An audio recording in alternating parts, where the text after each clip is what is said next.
Sylvie Reviriego. La presse l'appelait la dépeceuse de Tours. Il faut dire que son crime est abominable. La victime est sa meilleure amie, son amie d'enfance. Elle l'a tuée et découpée en morceaux. Et elle a gardé la tête dans un seau. La tête qu'elle a finalement fracassée à coups de marteau et qu'elle a fini par cuire au four, position pyrolyse, à 350 degrés. Pourquoi ? On ne le saura jamais. Car Sylvie, mensonge ou simulation, prétend qu'elle est devenue amnésique, qu'elle a tout oublié.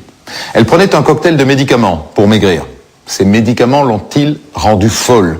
Sylvie a-t-elle été victime de ce qu'on appelle une psychose médicamenteuse ?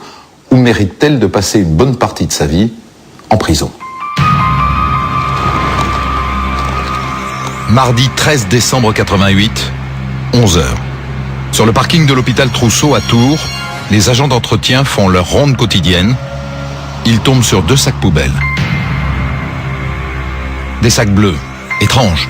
Ceux de l'hôpital sont généralement de couleur grise. Intrigués, les agents ouvrent les sacs et dans les sacs, il y a des morceaux de corps humain. C'est à cet endroit exact qu'ont été découverts les 2 sacs poubelles contenant des membres du corps de la victime.